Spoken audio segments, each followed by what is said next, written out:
Okay, so I was helping with my niece with this last night, which is just graphing some linear equations to find solutions.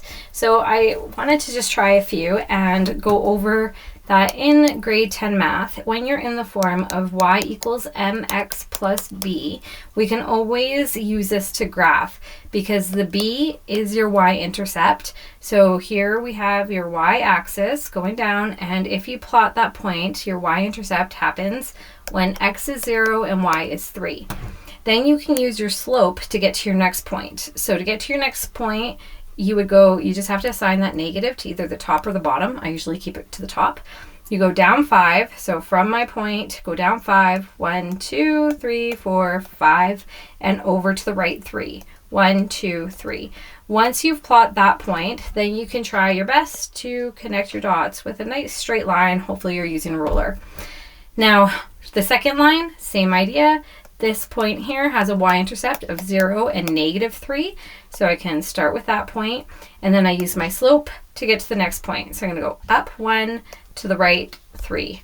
And then once I plot that point, then I can connect my dots, and this tells me that the solution to my system of equations is this point here, the point that works in both lines, and that point happens when x is 3 and y is negative 2.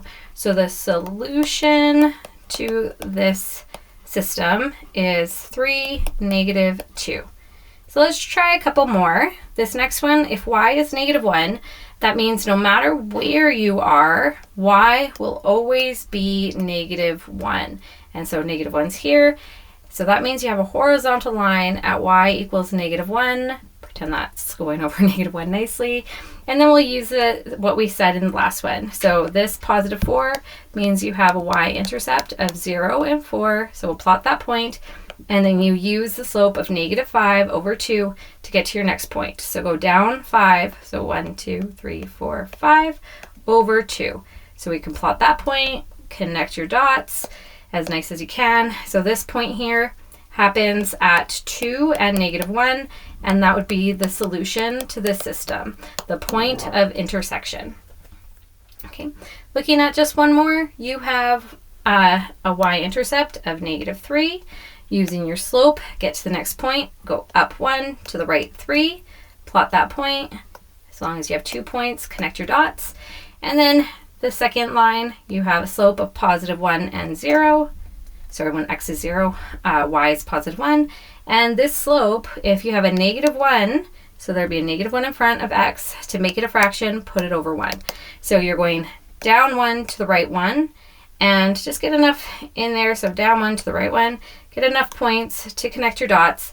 And this point here looks like it is our solution, and that point is when x is 3, y is negative 2. So 3 and negative 2 looks like our solution to this system. So the last thing just to go over is when you do have a system of equations, the possibilities are one solution, no solution, so just one, none at all, or an infinite amount.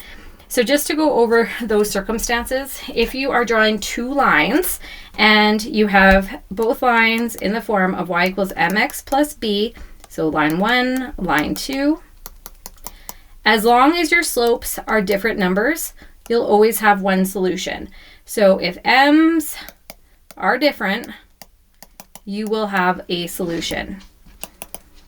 Now, if your slope is the same, like this and like this, but your y-intercepts are different. Sorry, this would be the second line. So your slope m1 equals m2, if we call this one 2, but your y-intercepts different. That means you have parallel lines and there will be no solution. Because if your lines are parallel, so same slope, you go up the same amount, over the same amount to get to the next point, but they never touch, so no solutions. If you have an infinite number of solutions, so y1 and y2, I'm just going to call this my second slope, plus b, then if your slopes are the same and your y-intercepts are the same, so everything needs essentially not your slope doesn't have to equal your y-intercept, but your slopes have to be the same and your y-intercepts have to be the same. And in that case, you'd have an infinite number of solutions because it would be the exact same line. So sometimes you can't tell that right away. Sometimes you have to reduce your equations.